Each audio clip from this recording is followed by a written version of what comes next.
Hello everybody, this video is very long overdue. I got back from Disney World in December 2022 and we're now in April 2023, but I did promise I would talk you through everything I booked, how much it cost me, and also a Q&A. I asked for some questions over on Instagram and on my YouTube channel, and I thought it was about time I sat down and did it before I forgot all the information. If you are new here and this is the first video you're clicking on, hello, my name is Tracy.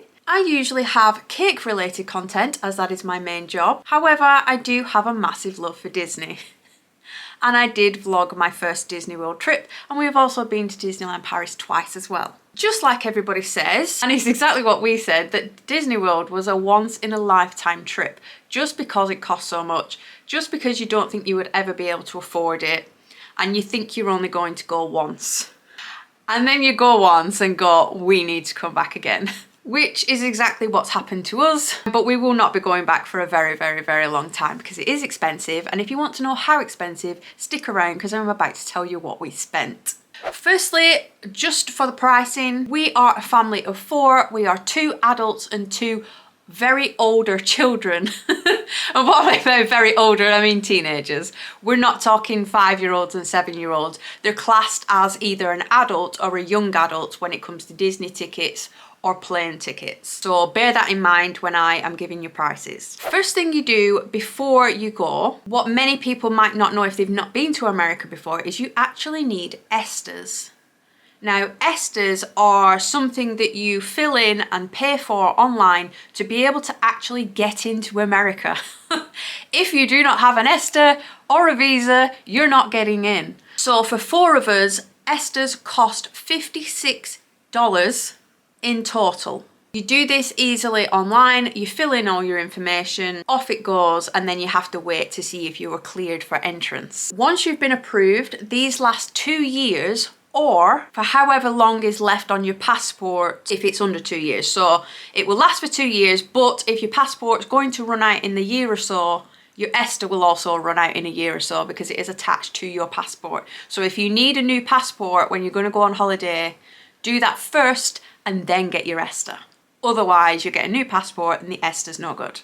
So we've already spent $56. We flew from Manchester because that is our closest airport, and we went direct to MCO, which is Orlando Airport. We flew in November to December from Saturday to Saturday for a 2-week holiday. We flew economy on the way out, but business class on the way back. Now, those who know me and have viewed the channel for quite a while, you will know I am a massive bargain hunter. If something is cheaper, I will get it. I don't overspend on anything. I am a scrimper, I am a saver. So for us to book business class is almost unheard of, and I'll tell you why we did it in a second. But let's get into the pricing first. So for this, 4 pretty much adults, 1 young adult really, this cost £5,712.68. It's a lot. We're lucky if we can actually save that amount in a year. You could make this so much cheaper. Obviously, you know it's going to be cheaper if you travel economy there and economy back. You can also make it cheaper by traveling from different airports. And another big factor is if you fly indirect, which means you're flying from one place to another and then from that place on to your final destination. A lot of the times the indirect flights, say you stop New York first and then New York to Orlando, can be cheaper. Now, I am all for the cheapest option. However, we didn't do the cheapest option for this because we didn't want the stress of flying indirect and missing flights or spending all that time on a flight just to have to get off and wait for another one. So we knew that a direct flight was high on our priority list. Business class, this might be a long one. Never in a million years did I think I would be flying business class. 1, we thought it was the trip of a lifetime and we would never go again, so it's a case of if you're going to do it properly. 2, our son at the time, and he still is doing travel and tourism at college, and he was interested in being cabin crew, so that was an extra layer of, wouldn't that be ace to show him what that looked like? He has since changed his mind and doesn't want to do cabin crew anymore. 3, and this is the biggest main reason. I cannot sleep sat up. I know this sounds utterly ridiculous, but I just can't sleep sat up. It's an impossible task. And what happens if I get overtired or I really need my sleep? I don't just feel tired and cranky, I feel ill. I start to feel really ill if I don't get enough sleep. And the last thing I want is to be trapped on a 10-hour flight, feeling incredibly ill, surrounded by hundreds of other humans, where I don't have a space of my own, everybody's eyes are on you. It's my worst nightmare. Had I gone ahead and done a 10-hour trip and felt ill, I probably wouldn't have gone back to Disney World ever again. It would have put me off to the point I would never want to do a long haul flight ever again. So to avoid that, I made sure that I got business class where you're able to turn your seat into a bed, and my God, did I use it. So yes, it's expensive. No, I wouldn't have usually ever paid for it, but my circumstances are not everybody else's. A lot of people will say, I would rather fly economy both ways and use it on spending money. I would agree. I absolutely 100% would agree. If you are a person that doesn't need to sleep, lie down to sleep, go for it. This was a very specific set of circumstances. And if I ever want to go on holiday again, that was something I needed to do. So that is why I chose economy there, because I didn't really need to sleep because it was during the day. However, on the way back, it's in the evening. You've just had a 2-week tiring holiday and you need to sleep. So we came back business class. Now that number of £5,712, I can't believe I'm going to say this, but that is considered cheap for business class. So this number, this 5,700, is what some people can pay for a family of 4 just in economy during the summer holidays. So a lot of people were saying to me that I got a bargain. Didn't feel like a bargain money-wise, but apparently that was cheap for what I got. So take that as you wish. Next up, where we stayed. Now this is another one.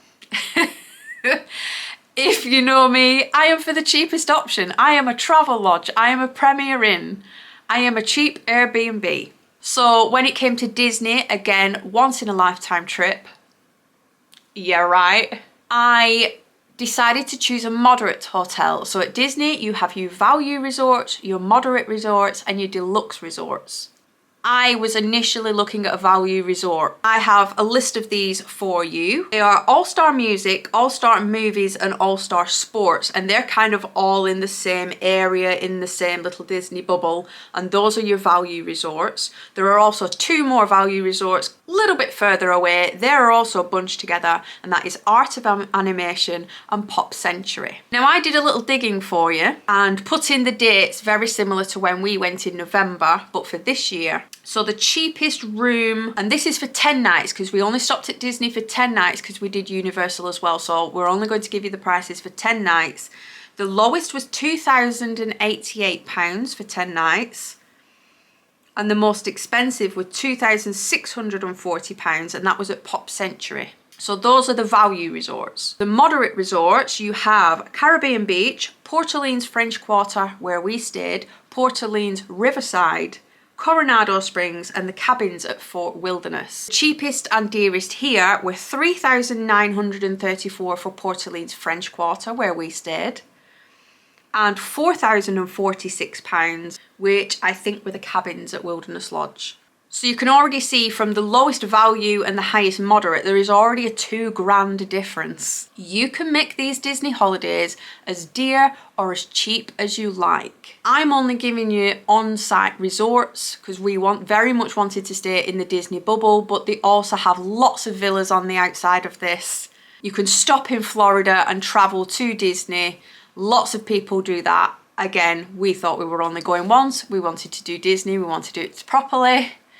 So we stopped in the Disney bubble, and I would highly recommend it. As dear as it is, I would still highly recommend it. So we must have got a good deal when we booked because Port Orleans is in that moderate category. And we paid £2,436 for 10 nights there. So that amount is actually in the value resorts price bracket that I just give you. So it's already gone up for this year and it's probably only going to get more and more expensive. And just for fun, let's do the deluxe resorts. These are Animal Kingdom, Polynesian, Grand Floridian, Wilderness Lodge, Beach Club, Yacht Club, the Contemporary, the Boardwalk Inn, and there's lots of other Disney partner hotels that will fall into this. But just out of those, just to give you an idea, the cheapest deluxe for 10 nights during November to December are £6,218.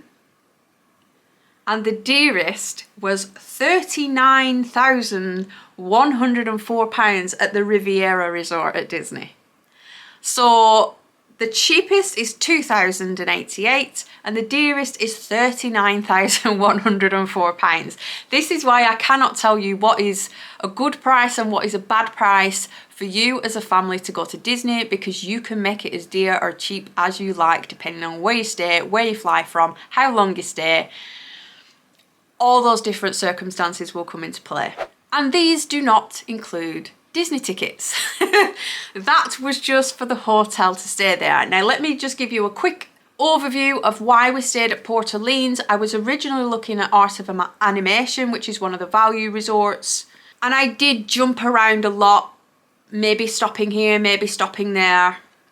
And we settled on Port Orleans, or rather I settled on Port Orleans because it is the smallest resort on Disney property. It is tiny compared to all the other ones, and we love the calm, the quiet, the less noisy, the less people. So it seemed like a really good fit and we absolutely adored it when we got there. It was absolutely the 100% the right decision, but you are paying so much more money, thousands much more money than the values for not really much in return. This was different when there was Disney dining offers on. They went away at COVID and still haven't come back. So really the difference between the values and the moderates and even the deluxes, you're not really getting anything else for those extra thousands of pounds. There's no extras in there. Yes, the rooms might be slightly bigger. Yes, you might get 2 sinks instead of 1, but that is pretty much it. So we only paid the extra because of wanting a small resort. It was nice to say that we stopped in a moderate because we've always value, budget, everything. So it was that extra little treat for us, but it was the right decision. Tickets. 4 Disney tickets. These are 14-day tickets. So even though we were only there for 10 nights, we got 14-day tickets. That's all you can buy from the UK. Everybody in America, they can get whatever Disney tickets they like, 1 day, 2 day, 3 day, just one park hopper tickets. There's a massive array of different types of tickets. But to keep it nice and simple, thank God, in the UK, you can pretty much only buy 2 tickets. A 7-day park hopper ticket or a 14-day park hopper ticket. And at the moment, 9 times out of 10, the 14-day ticket is going to be the same price as a 7-day ticket because that offer is constantly always running. So just pick up a 14-day ticket and I will explain why this came in really handy for us later in this video. But for 4 of us, that cost £1,796, and because we booked this direct with Disney, I went on the Disney World website and booked the hotel and tickets as a package, they knocked £97 off. So one thing I have forgotten to mention is I booked these all separately myself. This wasn't a package with Virgin Holidays or TUI or anything like that. No travel agents involved. I did go to them for prices, but I ended up booking all this myself, just the way I prefer to do things. So I booked the flights with Virgin. These only get released 11 months in advance. So we actually had the holiday booked in before we had the flights there, which is scary, but they don't get released until 11 months before to buy.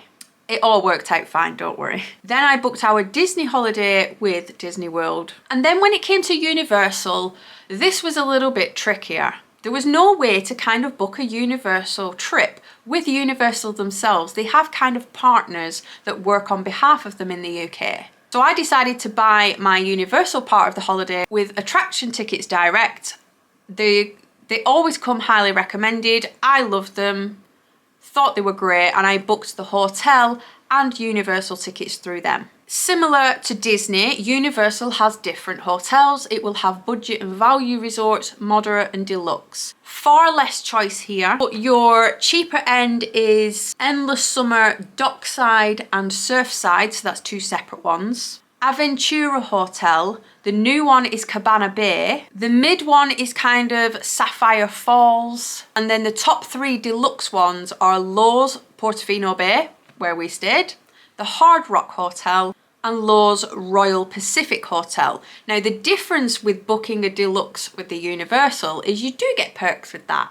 And your perks are unlimited express passes. This means for duration of your nights at that deluxe hotel, you get to skip the queues wherever an express unlimited pass is accepted, which is a heck of a lot of rides, and you can just walk straight to the front. It did come in handy. And the reason we booked deluxe here, again, I told you we're usually the cheapest for everything and we ended up with the most expensive, is because it actually worked out cheaper to stop in a deluxe and get those unlimited passes included than it did to stop in a value resort and pay to have those unlimited passes. So that amount was actually more than it was if we'd have stopped in the deluxe, so it was a no-brainer for us. That being said, we did only stop for 4 nights and did 4 days at Universal, which is why we wanted the unlimited passes. We wanted to make sure that we could get on all the rides and see all the things because we were only there for 4 days as opposed to 10 days at Disney. So if you were planning to go on longer and visit Universal, you might not need the unlimited passes. Costings. Now, bear in mind this was only 4 nights. The room cost us £1,064, and similar when you go to Universal, you get 7-day tickets, I think it might be a 14-day ticket, and that is still cheaper than buying 4 separate days at Universal. So a 14-day UK ticket costs less than just buying 4 days for an American who already lives over there. It's crazy. So that was at a cost of £1,100 for a park hopper ticket. Now, if you're not sure what park hopping means, that means you're allowed to visit 2 different theme parks in one day. You can go from one and hop over to the other. Because Disney has 4 different theme parks and Universal has 2. The difference with Universal is that the Hogwarts train actually runs between them both. So if you want to ride on the Hogwarts train, which is a really popular attraction, you actually need to have a park hopper ticket or else they won't let you on because you were essentially hopping over to the other park. Luckily for us in the UK, we are limited to what tickets we can get, which is probably a good thing.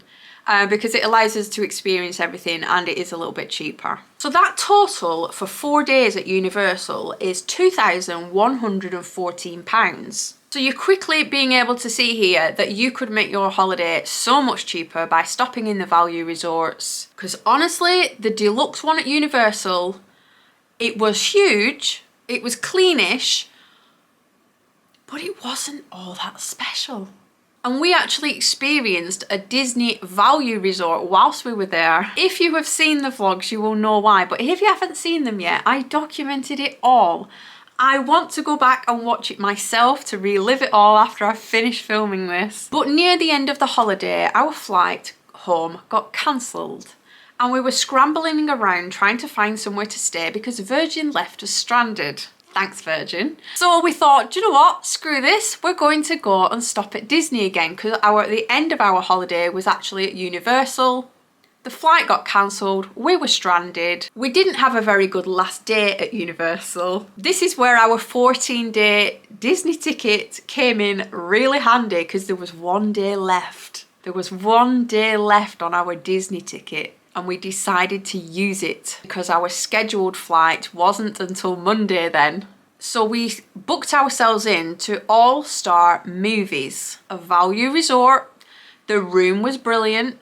It wasn't all that different to Port Orleans. It was a heck of a lot cheaper. The only difference is that the food court is obviously overrun with families with young children. So you can imagine the carnage of the food court, sticky tables, sticky floors, very loud. And that is exactly what we were used to when our children were younger. We just felt like we've been there and done that. I'm getting too old and too cranky to put up with that. Hence why we had a moderate. But there's absolutely nothing wrong, and I would 100% stay at a value resort again, because the rooms are really not that different. And you're going to save £1,000, if not more, between the value and the moderate. Until Disney start bringing some of those perks back in for actually stopping in a moderate, there's no difference. So if you can put up with a few screaming kids now and again round the food court area, go for it. We would consider stopping in a value next time, just to save money, because we've already been there now. We've done the moderate, we've done the Disney World, we've experienced all of it once that we never thought we would get to do again, so we don't really need to stop in those high-end ones anymore. Just as long as you're there, even if you were in a bloody tent. But yeah, only those who are Disney fans will get it. If you're not a Disney fan, you won't really understand the whole idea of being in the Disney bubble, but I'm sure if you're watching this, you will probably be a Disney fan. Food. We allocated £2,000 for food. Sounds a lot. That actually, when I worked it out, what I was covering was a quick service. So at Disney, this means a bit like McDonald's, where you place your order and you get it on a tray and you go and find a seat. It is fast food, it is quick, hence the name, quick service. But I allocated 2 quick service meals per day, price-wise, and 2 snacks a day.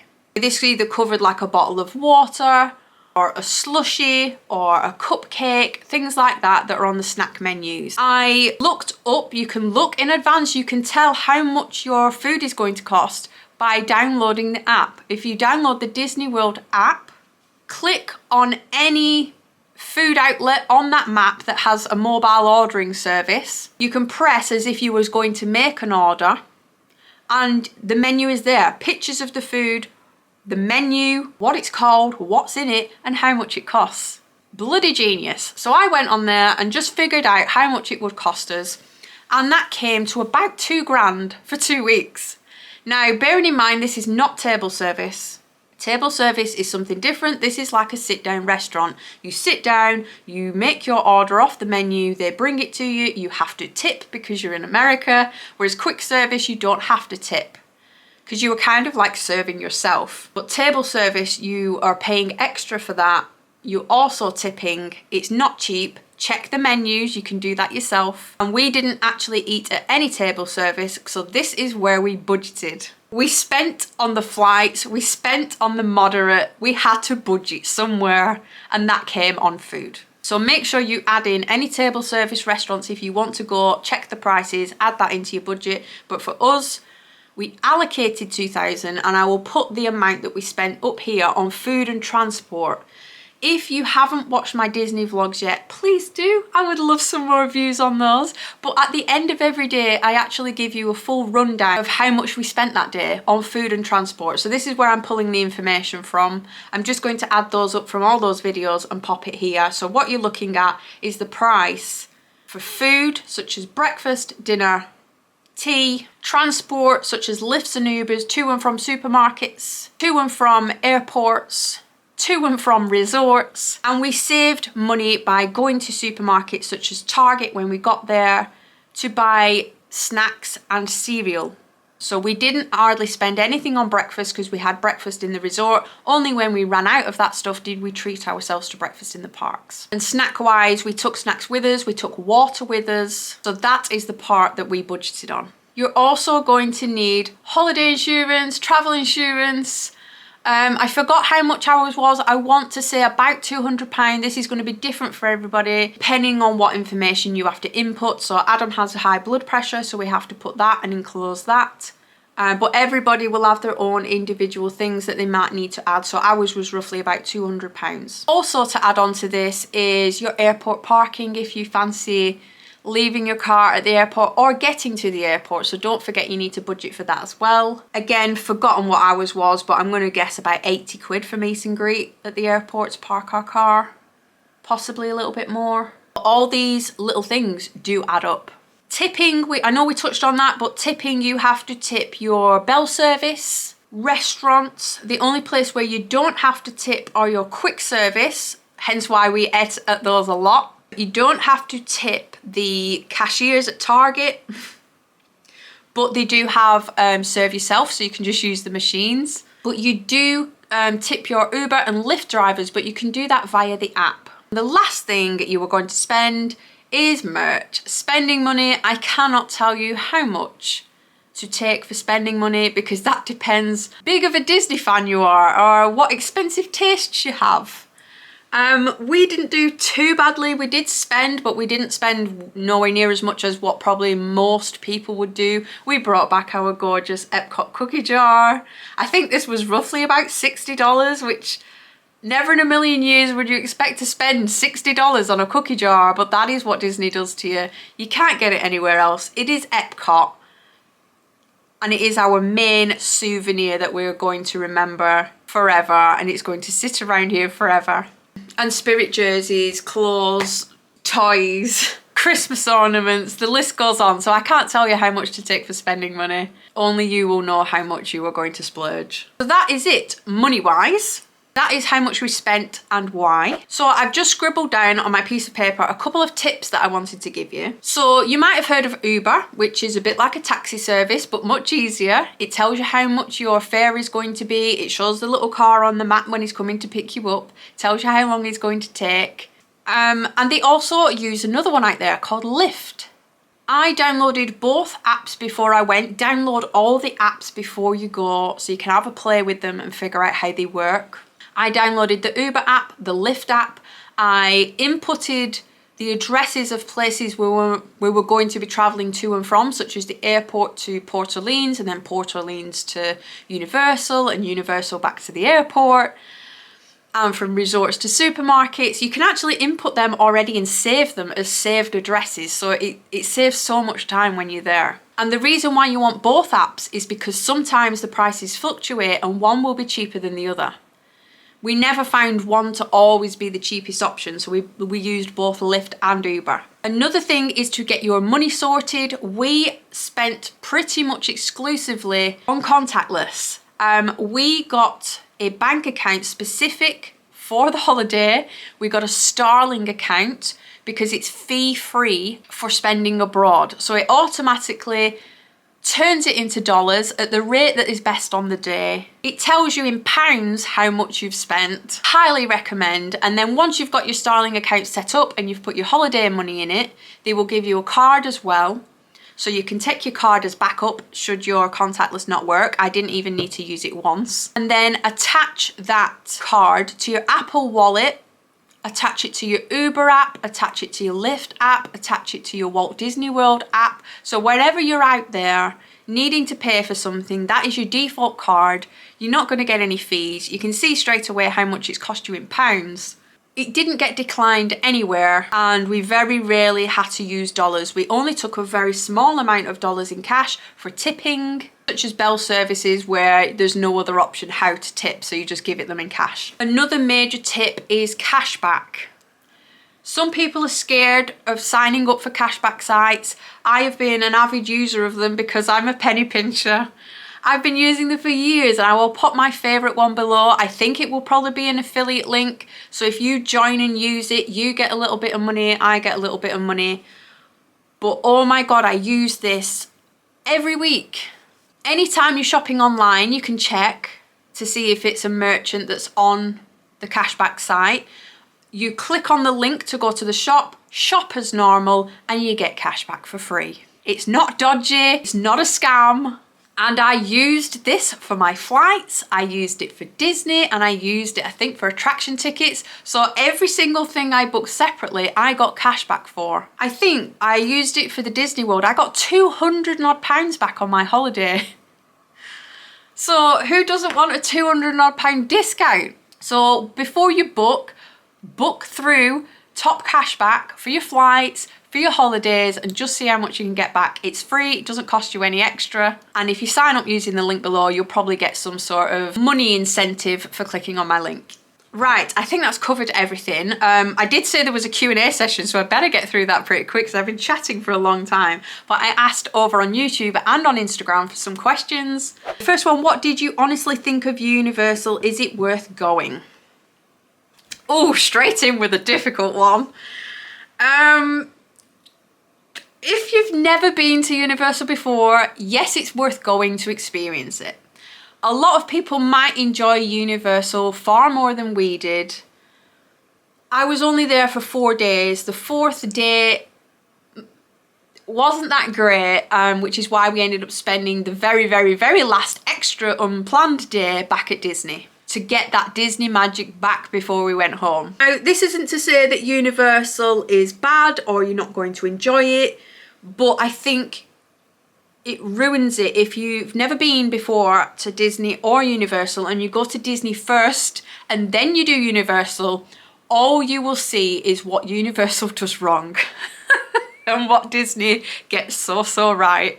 If you want me to go into detail of what all these problems were, I can, but I want to cut this video short to get through these questions. But is it worth going? If you've never been before, yes.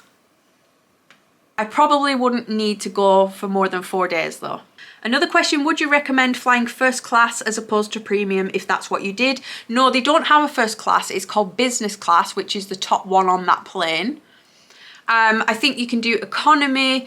Premium is the one in between where you've got like bigger seats, more legroom, more baggage. Your food might come on plates instead. A little bit nicer. And then the business class, this is the one where you can specifically turn your seat into a bed. I took advantage of this to the point where the flight on the way back should have been like 9 hours, but it only felt like 4 because I was out. I ate my tea, made my bed, got in it, out like a light.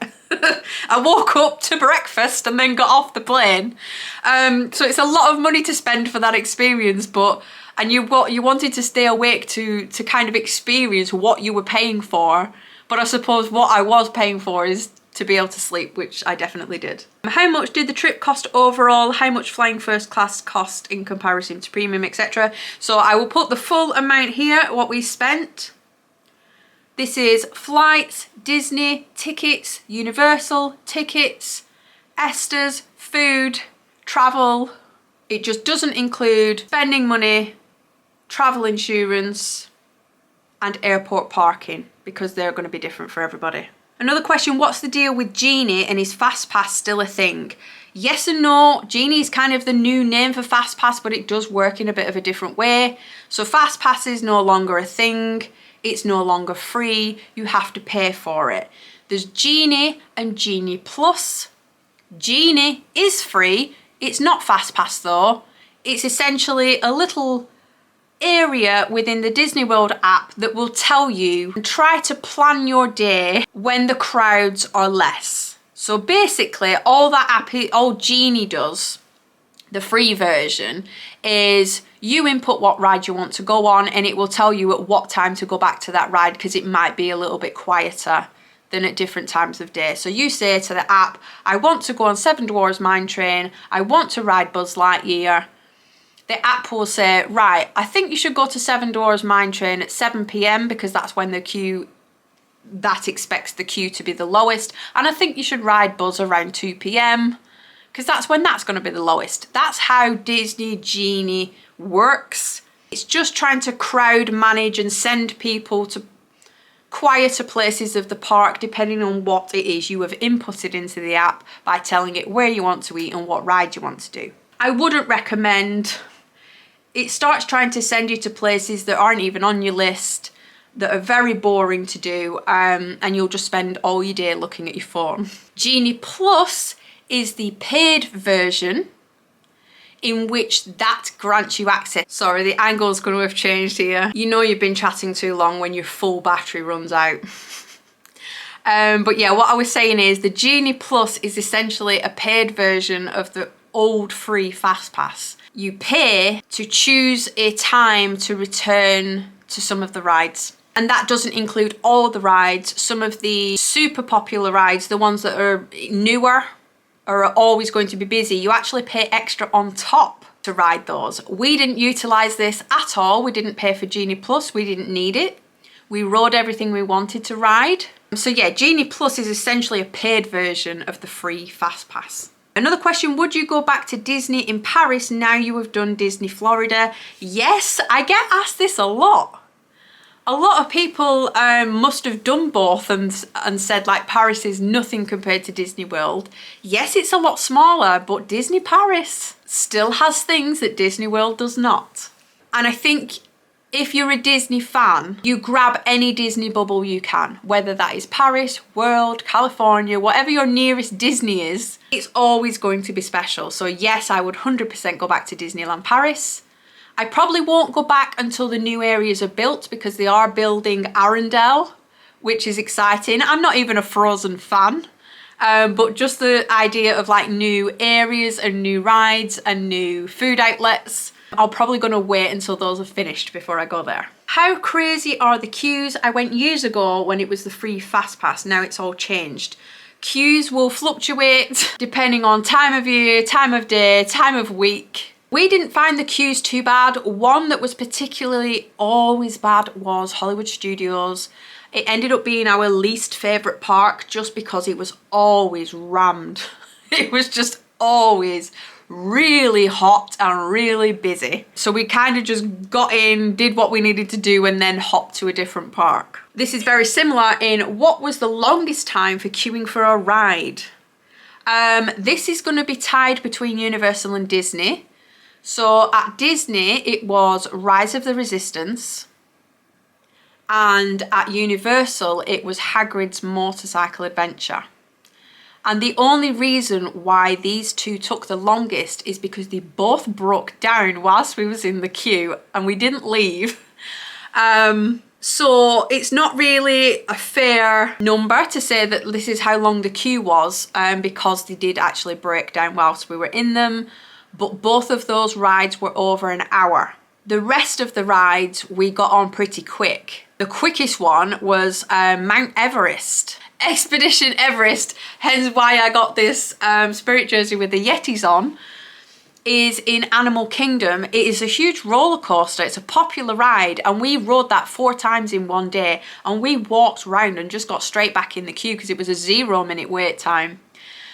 And then you've got Hollywood Studios where the wait times are like 85 minutes or above for some of the rides, and it would only be the next day. So like I said, it's completely different from the day of the week, whether it's a weekend or a weekday, or is there anything special happening that week? Is it early in the morning? Is it in the middle of the day? Queue times are always going to fluctuate. We didn't actually find any of them too bad apart from Hollywood Studios. The last one's got a few questions. It was, what was your favourite park? Mine personally was Animal Kingdom. So much greenery, Yetis, amazing street food, and the music. Just the music. It's coming from every single corner of the park, and when you hear it, it just puts you in such a good mood. What was your favourite attraction? I'm gonna say Guardians of the Galaxy at Epcot. This is one of their newest rides. They've actually got Tron now. Tron's been built and released since I went and filmed this video. But at the time whilst we were there, Guardians of the Galaxy was amazing, and Hagrid's at Universal was incredible. And did you get fed up of the food? We tried all sorts. The kids ended up having a lot of burgers. What are you gonna have today? Burger. What are you having tomorrow? Burger. But we consciously made an effort to visit lots of different food outlets in the parks. Animal Kingdom was great for this because there was loads of small little food kiosks, and we had like these spicy empanadas one day. They were really good. And you had like wraps from Hollywood Studios. So we did really try to change up the food.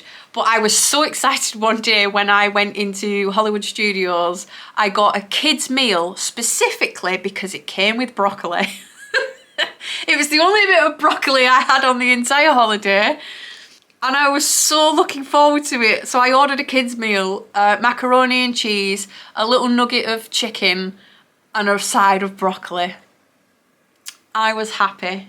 I never thought I would be happy to see a piece of broccoli, but yeah, it can be done if you look for it. And then I'm just going to jump through the last few questions that came through on YouTube. I'd be interested in how you booked everything and your time frame for doing it, and how busy your spreadsheet was. Yeah, you know I had a spreadsheet. Mainly the spreadsheet was for when I was in the initial stages of planning, and this was full of information from how much each resort was for our specific dates, and would it be cheaper if we went a day later and came back a day later? Would it be cheaper if we went a day earlier and come back a day earlier? That's how deep into planning I get. Not everybody's like that. They'll just look at it, book it, be happy with it. I scrutinise every little thing and go, would it be cheaper? Or is there a deal on if I go a day after or day before? So my spreadsheet, you can tell, is a little bit busy. It had prices on there for stopping at the value resorts. It had prices at stopping there at Caribbean Beach, which is another one I considered, and then Port Orleans. And in the end, we didn't actually go with the cheapest option, which is what I was originally looking at because of all the aforementioned bits and pieces. We ended up upgrading a lot of things thinking we were only going to go once. In terms of time frame, so we booked the holiday rooms first and the tickets, so with Disney and attraction tickets. Once I'd figured out roughly what time of year we wanted to go and what dates we wanted to go versus the prices of the hotels, we actually booked the hotels and the tickets first, and then we couldn't get our flights until 11 months beforehand because they don't get released until then. So we're kind of sitting there waiting for the flights to be released, hoping to God that they weren't astronomical prices. You can avoid this by booking a package such as a Virgin holiday or a TUI holiday and things like that, but they are guessing at your flight prices. So the package that they put together for you, they're guessing how much the flights are going to cost. And I just like to have more control over all the individual elements. So as soon as I'd booked with Disney, I was able to then book my park reservations. And that's something that came in from COVID. This means that if you wanted to visit a park, you had to book it in advance. It doesn't cost you anything once you've paid for your tickets. You're basically saying, I want to go to Animal Kingdom on Monday and I want to go to Hollywood Studios on Tuesday, because if you don't do that, you can't get in. They're trying to crowd manage. So there were a couple of days on our holiday. I'd already pre-booked our date, so I knew what park we were going to be in on what day. But there were a couple of days when we were there at the parks where the Magic Kingdom day had kind of filled all the slots. So anybody who was deciding last minute that they wanted to go to Magic Kingdom tomorrow couldn't get a slot, so they couldn't get in. So that means they'd have to go to somewhere else first and then park hop in the afternoon, because you can't park hop until I think it was like 1 p.m. or 2 p.m. in the afternoon. And me booking direct through Disney and getting my ticket straight away meant that I could pop that on my app, get all my tickets and stuff sorted. Whereas sometimes when you book via a package, sometimes they don't actually book your tickets and stuff until a bit later on, so you're not getting all that information as quick as if you booked it yourself. What was your favourite treat at Walt Disney World? Oh, this is a tough one, because we actually bought all sorts of little bits, but there was also lots of bits that I wish I had bought and I didn't, just because we were so stuffed full of food I couldn't fit any more in. But the cheeseburger spring rolls were amazing. This was just from a little cart. I think it was in Magic Kingdom. It's just a little cart before you go over a bridge. It's the only place they sold them. And they were cheeseburger flavoured spring rolls with like a burger sauce dip, and they were so good. How did you and your family get into Disney?